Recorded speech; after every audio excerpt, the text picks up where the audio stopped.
Great. So Neil, first of all, thank you for taking the time to come and talk to me today. Pleasure. It's good to see you. Yeah, really good to see you too. And so you've had a lot of change in the last 7-8 weeks, I guess, since the last time we saw each other. So just for those people who don't know you, you'd started life in Foxtons, roughly 2007, is that right? Yes, end of 2006, start 2007. I did. So I finished university, and like a lot of people that I came to know at Foxtons, I wasn't quite sure what to do. I travelled to Africa for a bit and landed into London, and Foxtons immediately appealed to me. I was in 3 other grad schemes at the time. One was like RBS, which was getting in investment banking. I looked at Willis, some insurance, and Foxtons at the time just this different energy.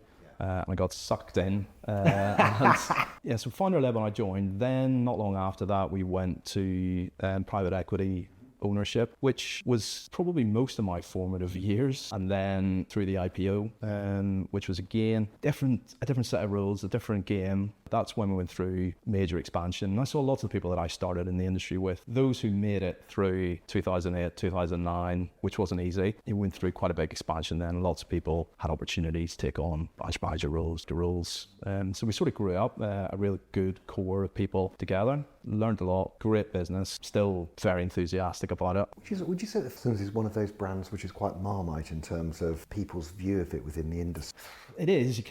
Actually, you can't say it isn't, because there are some people that still have very passionate views both ways. I'm clearly a passionate supporter, and not just because I was in it and I've got a lot of my career to thank Foxtons for, but I've seen what it has done in terms of creating a channel for people to get into the industry. And lots of those people have gone on to senior management and very senior positions across the industry in the UK, on the other side of the Atlantic, other parts of the world. So it does an awful lot right. But I can imagine if I had started my career in a high street and I had constantly seen them as the enemy, and your perception then has to be different.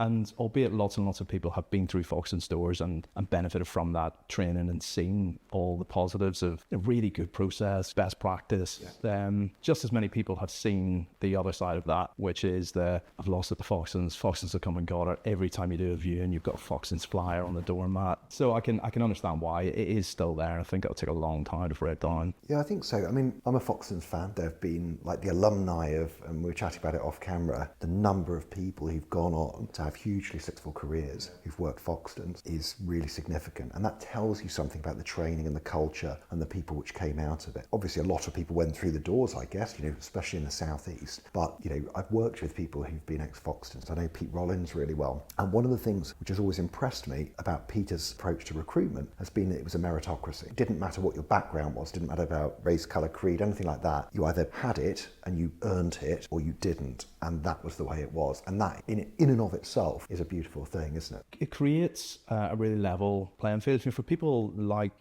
myself. So I landed in London. I had never visited London before I went for my first interview, Foxtons, and I was sat at a bench full of people that had either grown up here and it's one thing that Foxtons actually were quite good at. That was the net was cast wide, and people did travel. I think a lot more then. People moved. There was more mobility around the country for entry-level roles. So we did have some people coming in, but I saw myself immediately as a disadvantage that I didn't know the city. I was afforded just as much an opportunity as anyone else on that floor in any other branch to go and work on whatever properties I saw fit to sell. And it was almost unlimited opportunity. And it was genuine meritocracy to the point where it sort of creates its own challenges in a way, because you might have someone that's had a very good 2 or 3 years and absolutely is ready for the next seat, the next promotion when it comes up, and someone's had a great 6 months, and the two collide and you've got to make decisions. But the great thing in that period of time where we had the expansion going on, there was always another opportunity.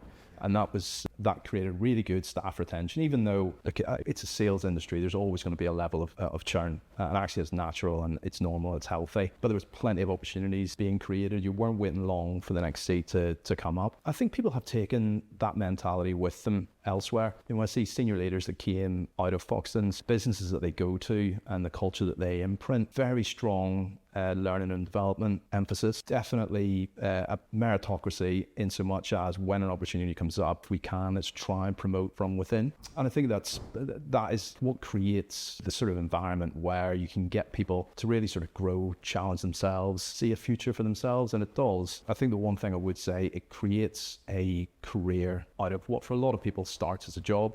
and being able to see 3 years down the road, 5 years down the road, what it looks like. Absolutely. I think the other bit which Foxtons has got bells on, fees discipline. And in an industry which has had its fee eroded over time, Foxtons has held its ground, and it's a non-negotiable. And what's clever about that strategy, simple as it is, it takes that conversation off the table as to whether or not I can do a deal on this particular instruction, because the answer is no. And therefore, you've got to find another way. You've got to find a way to create value differentiation on something other than fee. And actually, it's massively liberating to people if you can actually take the fee out of the equation for them. The fact that that is so well known, you don't realise it at the time. It makes your life so easy. And people wrestle with fee battles, calling it battle, and trying to justify it. Foxtons, you should, but you don't necessarily need to justify it. There's nothing to justify. I can't move on the fee. It is what it is. And I still remember to this day having to call John Ennis, was my boss at the time, and tell him that I'd offered a discounted fee to someone, or I'd accepted. I can't remember exactly what the fee was, what I'd agreed, but I remember I was terrified calling him. I was like, oh, I've got to get this call done. It was one of those, at the end of the day, I have to get this call. I'm not going to bed worrying about this. And we started talking to him, and I was like, he's taking this reasonably well. And I thought he was going to say, look, it's fine. You've promised him it, just do it. And he was like, so I'm sorry, Neil, you're going to have to call him back and tell me you got it wrong. But that was, that was what it was. It was very clear. It's very straightforward. You knew where you stood. And I tell you, I didn't make that mistake again. No, absolutely not. Yeah. And I think, again, for those people listening to this, the beauty of that call and that approach and that consistency is that then your valuers know. If you give in, if you cave on your fee, and they know that a call to the boss and a good story being told about how this one instruction, and of course, when you've done it once, the once then becomes the many. Because in my opinion, what a valuer gets recognition for, obviously there's finances involved. Fundamentally, it's the psychological recognition of being able to walk back into that office saying, got it, I won. Yeah. That is actually that's the buzz that you get from it, rather than the money landing in your bank account. And therefore, everyone is tuned to try and achieve that outcome almost regardless. So you've got to remove that from the equation, haven't you? Once you've got it in your head, there's probably a psychological barrier. When you see your manager coming home and every instruction on the register is at that fee level, it's ingrained. That's the culture. If you, and to take the example I gave at the beginning, if I started my career at a high street where you sort of get the best fee that you can come what may, if that was culture in that branch, that's what I would have grown up accustomed to. Had I then found myself through the Foxtons doors at some point in the future to then have to switch, whereas that approach, it might be quite liberating, but that wasn't frankly our experience. We were challenged at points through probably 2015, 16, 17, expanded very, very quickly, and that meant that you were often putting people in to open a branch that had maybe been in the industry 3 or 4 years, 5 years, not a very long time. Were there better people out there externally that could come in, maybe teach us a few things that other agents are doing that that could be good practice that we might want to roll out? It was not very successful, and that was one of the things that people struggled with, was coming in and and not being able to defend the fee and the impact on listing numbers. So it was a very good thing to get right early. I think we have a challenge in our country that there is no barrier to entry. And whilst that, for me, I came into property, I was very open-minded, I wanted a job, it turned into a career and I loved it, but anyone can come and do it. And that means that we are forever going to compete with a guy who just wants to turn up and have a go at property.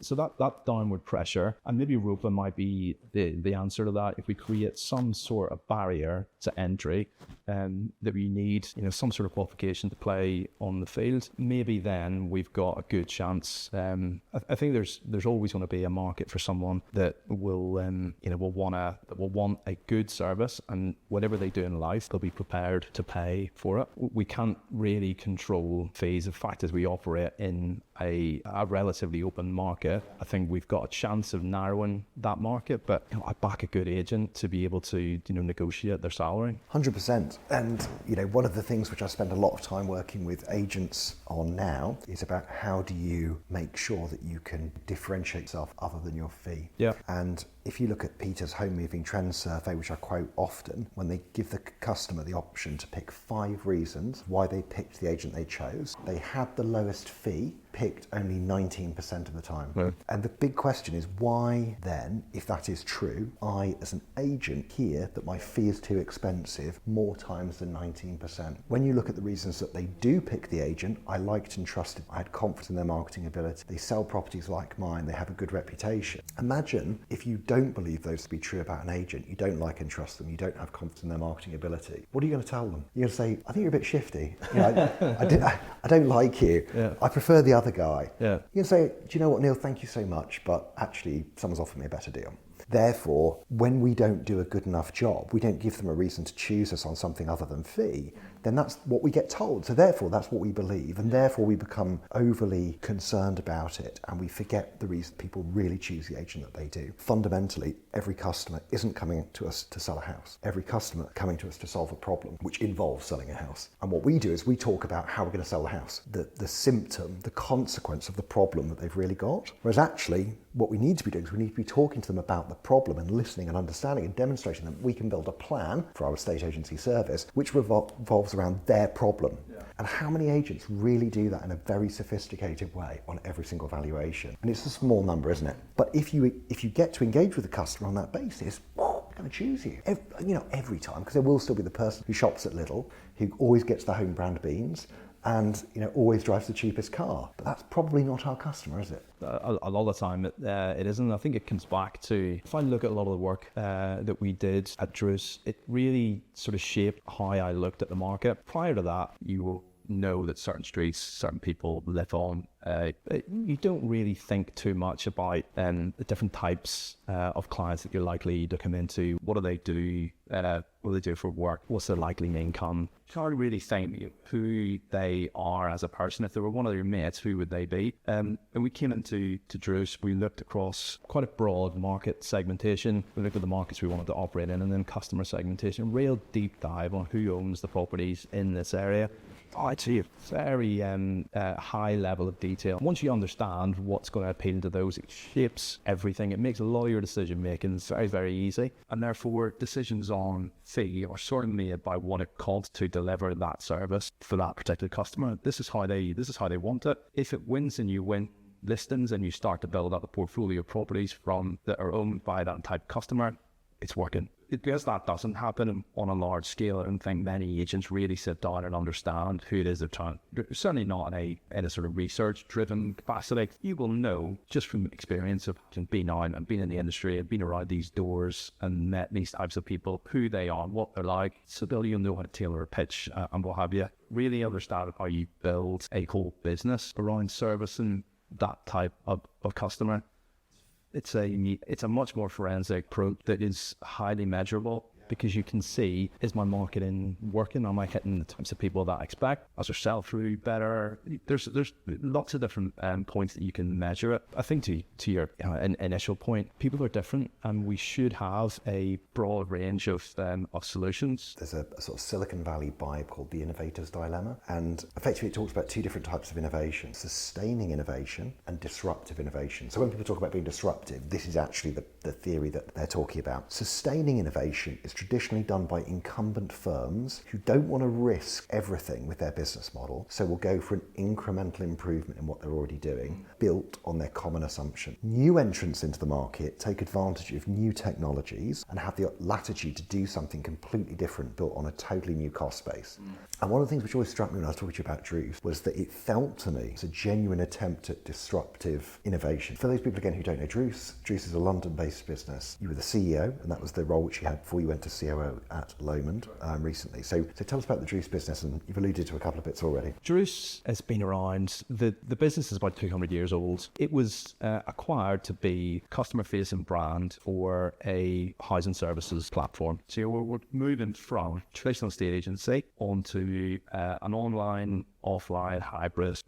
It's a platform business where any housing service should exist. So you should be able to go onto the Druce app, if it's housing related, you should be able to get that service there or in one of the branches. To start out with one, which is the initial acquisition, through a combination of acquisition and cold starts, is at 9 or 10 branches now. And the idea was you would transform what is a relatively sleepy, no matter which estate agency office you go into, you transform that from somewhere that you go relatively infrequently, because how often are you looking to move house? Statistically, not that often, to something that you could come into on a weekly basis or monthly basis, because if it's housing related, you can come in there. So whether that's cleaning, you might not do regularly, maintenance, repairs, insurance, renovations, housing related, remember, can we get a Druce? What I wrestled with initially, and it took me a long time, was building the vision in my head of what that looked like, because it doesn't exist. There's really, as far as I know, there's anywhere in the world I can go and experience this. For me to be able to understand it conceptually and then be able to communicate that to the team so that they had an idea of what this sort of abstract thing that we were trying to build was.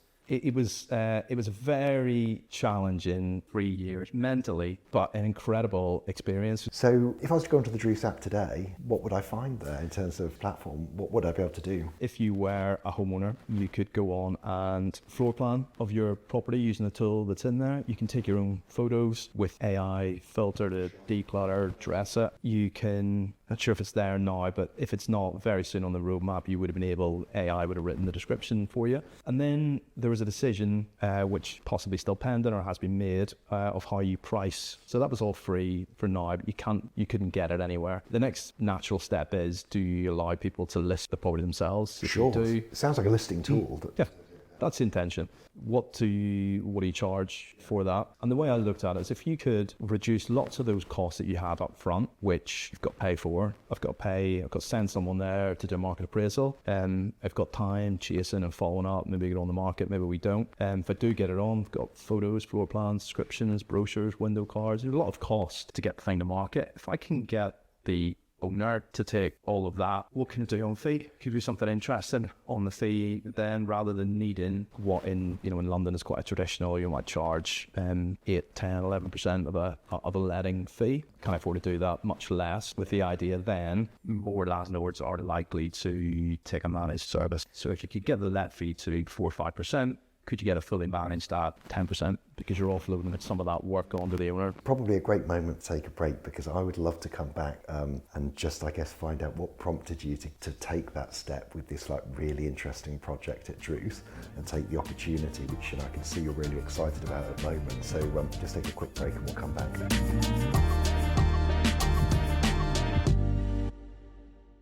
My name's Alan Webb. The business is Griffin Residential Group. We've had a number of CRMs over the years. With Greenhouse, it's a lot easier to build rapport. Reaction times are better. It's really helped us along the way, really has. We're truly in one place. Greenhouse has been the holy grail. Just take the jump. So the big question which I've got is, given the passion and the enthusiasm, super interesting project which you were involved in at Druce, what was the bit which made you say, actually, I'm going to now, put my energy and my time into a new project, rather than, I'm not going to say finishing the job, but do you know what I mean, like developing that app further? I think finishing the job was never on the table, because it was just such a long project. The roadmap of what was on that vision for what Druce entails, that's a multi-generational game. And 3 years I was there, I felt like we got lots of momentum. Some really good decisions were made on strategy, because initially there wasn't a strategy. We had very clear CVP, the customer value proposition was there. We knew what we were building, and we'd finally gotten some momentum in developing the tech. And had this come along probably, a few months earlier, it would have been an easier decision. But at the point it came up, we were actually making really good progress. We were out to market. Lomond in itself is sort of unprecedented in our industry, that you have someone aggregating in the way that they are. And there's lots of people have gone through bursts of acquisitions, and it's been very exciting. But for the scale that Lomond Lomond are operating across the country and buying big, well-recognised brands. That was in itself a whole different set of challenges, and not that I in any way conquered that space that I was in, but I felt like I learned an awful lot, and I could bring that into sort of back into a corporate environment where some of those learnings and a little bit of that tech-driven approach could probably be better leveraged. With more scale. With more scale. I think also, like, I'm possibly a bit risk averse. Irish people are, traditionally half cup full. I'm a realist. I'm very pragmatic. But I was totally aligned with Ed on what they're trying to achieve and what that the medium term, longer term aspirations are. What not very long ago would have been a collection of estate agency businesses and estate agency group, and actually unify it on a platform that can not just make an acquisition and 1 equals 1. Can we make an acquisition and 1 equals 1.2, 1.3, and what value can we add through the Lomond platform? And I could, just as we were talking through, I could immediately see lots of places where we had an opportunity to do that. So it was a real head versus heart, and if the head probably won that time. And that is the challenge, isn't it, of our lives, is to see problems and try to fix them. And that's what makes it fun. And I guess we need new problems on a regular basis to keep it interesting and to keep us operating in that top 5-10% of our capacity. Are there any tips? I know that you're relatively new to the space, which you would have for business owners in terms of like how to make business attractive or how to make the acquisition a success? I think being really clear on what you want to achieve, what is important to you when you come to sell business. And for a lot of people, that isn't necessarily, can I get the last 10p out of the value of it? A lot of people that we are working with at the moment, they really value certainty. If there's such a thing, I think when it comes to our acquisitions, that's a core tenet for us. We said we're going to do a deal, we're going to do the deal. So people knowing that, I think, is important. They also want speed. Once you've made the decision, you don't want to be you don't want it to be dragging on. You come into the office, and a lot of these business owners are still present. They're in the business every single day. They've got a team of people around, most of whom have no idea what's going on in those conversations, and that weight sits with people. So the sooner you can bring that to a close, the better. But I think you've also got one eye post that sale of what happens with those people that have come on the journey with you, that helped you build the business.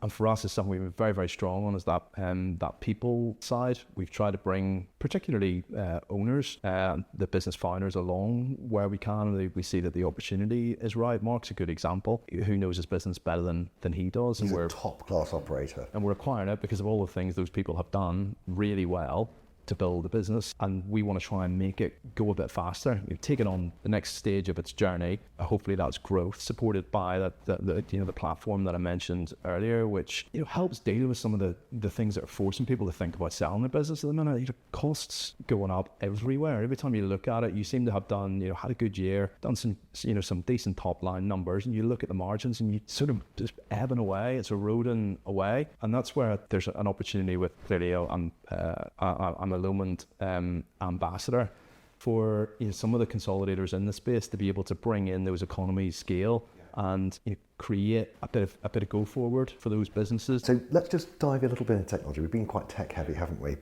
But our conversations often are. We've got AI now in terms of, and we're talking about agentic AI, which has obviously got a lot of capabilities, but so far the number of actual delivered use cases which have got a confirmed ROI, which aren't just creating scripts to be dropped back into a CRM, is relatively low. Certainly don't want to turn into a greenhouse sales pitch, but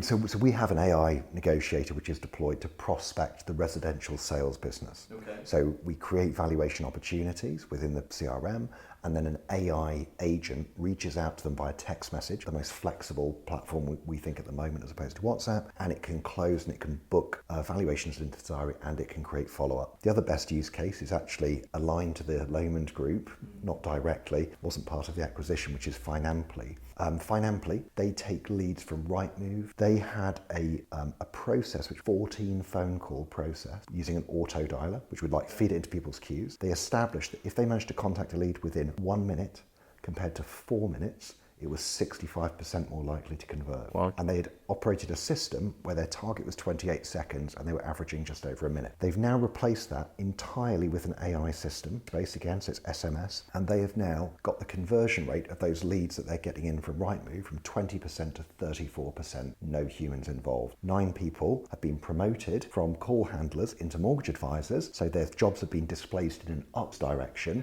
and that is a deployed use case. So my experience of this is that we need to work at the top of the funnel, high volume, and it's appointment booking from lead incoming, if that makes sense. That's where, and at the moment I don't think voice is quite ready. Yeah, I would agree. But text-based, WhatsApp-based, lead comes in, take it to an appointment booking, that stuff is now happening. The problem is that most CRMs don't have the API endpoints to be able to complete the journey. So they can't book a viewing, they can't book a mortgage appointment, they can't book a valuation, because they haven't got their users to configure the diaries to make it a real-world appointment which can be picked. And whilst there are other CRMs which have now got viewing booking software, so far with one of the major CRMs, their customers who I've spoken to, 0 so far use the viewing booking. And that's because it requires an operational change in that agency to make that happen. When I talk to agency leaders, the argument about is this going to happen, everyone knows it is, but there's a frustration which is actually what I've seen so far doesn't tick the boxes. Putting my software hat on, that's incumbent upon us now to demonstrate that and also open up our end so that other people can innovate and use those to create those solutions, not just us. If we got a group of agents in a room, and particularly if you give them some drinks, they will get creative and come up with some good solutions, but then they've got to go away and in the real world try and put it into practice. That's when you start to think not about the opportunity, you start to think about the barriers. People focus on all the reasons why you can't do it, and when it gets into needing to rebuild internal processes, retrain people, try and measure it and see if it's working, until there's a real push. And it's because the guy up the road has done it and is seeing some benefits, and you feel you're sort of slipping behind. He's moved, you've got to go with him. We need some real first movers who have some scale and can demonstrate it. We've only got more choice now. We've only got more. It was like a box of Lego. We've only got more pieces that we can put together and make something different. Like, yes, we've got a finite number of pieces. We've got more than we had 10 years ago, certainly. And we've been carrying on and working in this way. I was taken aback at first, and then I came around to understand it. At Druce, some of the board I worked with on a sort of daily basis, very different view of the world. To create a more consistent customer experience, they want to remove the people element. People are unpredictable, more difficult to train. Creating consistency is not easy. If it gets done, it's done, and they're happy with that. I think we're focusing on landlords.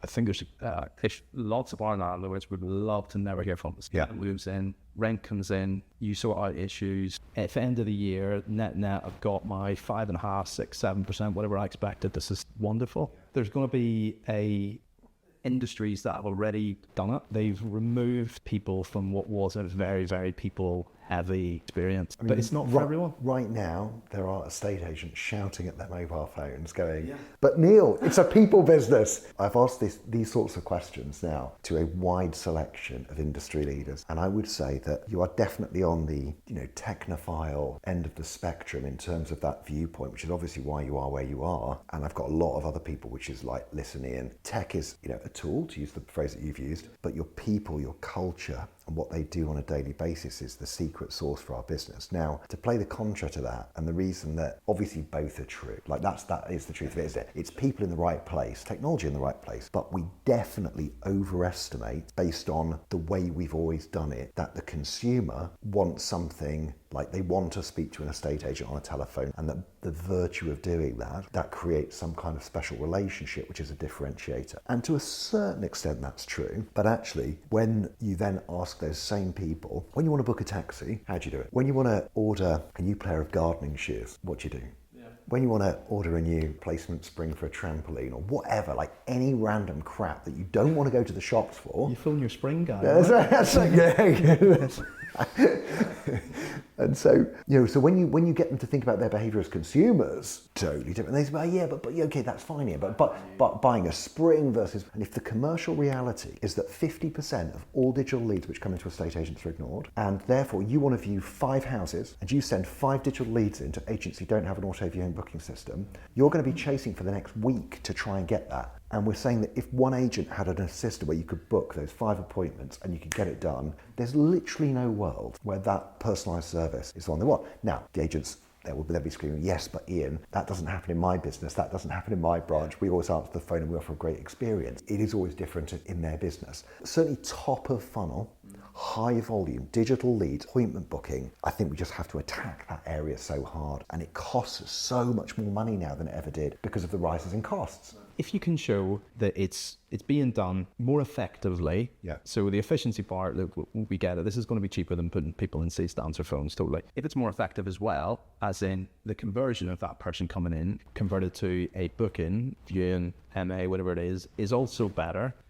It starts to chip away at the argument. The bit that we'll hear is, I actually don't mind people being in there filtering some of those appointments, because actually with a bit of qualification, they probably shouldn't be seeing that property. I think there's a sales and lettings split. I think for sales, it's absolutely objectively fewer leads. You need to convert more of them, and actually having an opportunity to do some proper qualification. You might only see that person once. That might be your opportunity. If you've got something else that they should see, you've got something better, they need to hear about it. Lettings, particularly in the peak market, sort of becomes, it's almost like a filter. You, in a way, is sort of, I can't show 100 people property, cannot. So if I could only go, you could, it's going to cost you 100 times view it, it's whatever it costs you to get, and only one person's going to rent this, only one fee at the end of the day. Don't forget post-renters rights, no bidding, price is going to be the price or below. So the incentive to do multiple viewings on that fails as well. I wonder with lettings whether you get a sort of on-off.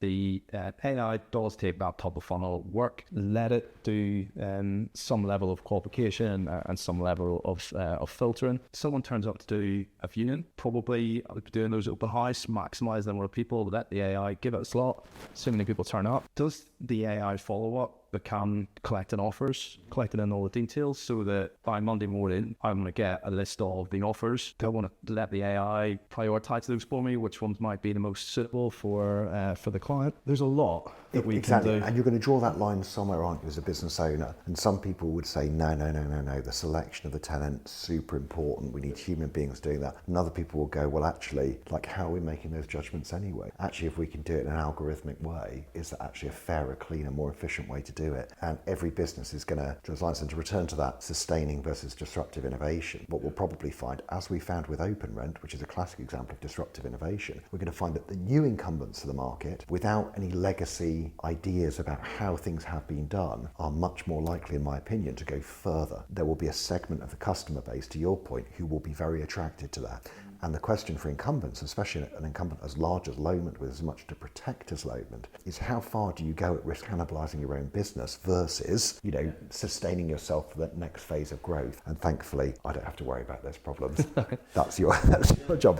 Final question. If you're offering advice to a SME, estate and letting agency business owner, as they go into 2020, what would be one thing that you would say, listen, whatever you do, look at this, do this one thing? What would it be? I think it's getting a handle on your portfolio compliance. It's becoming more difficult. There are definitely more boxes to tick. It's becoming more expensive is the reality. But if I look and take a sort of broad view across our country, we've just given a lot of local authorities license print money. So if you're compliant, if your portfolio is not compliant, the inspections this year are going to ramp up. It's inevitable there's going to be more fines. Local authorities need money. That is the best place you can spend. Protect yourself, protect your clients, protect the value of your business. It's not a very exciting message, admittedly, for the next 12 months. Compliance is king. If that seems like a lot of hard work and you fancy spending more time in the sunshine, come and talk to Lomond. Oh man, this guy's a pro. Do you know what I mean? Right at the end, got me with his Lomond bit. Okay, listen, it's been so nice to catch up with you again, so thanks so much. Yes,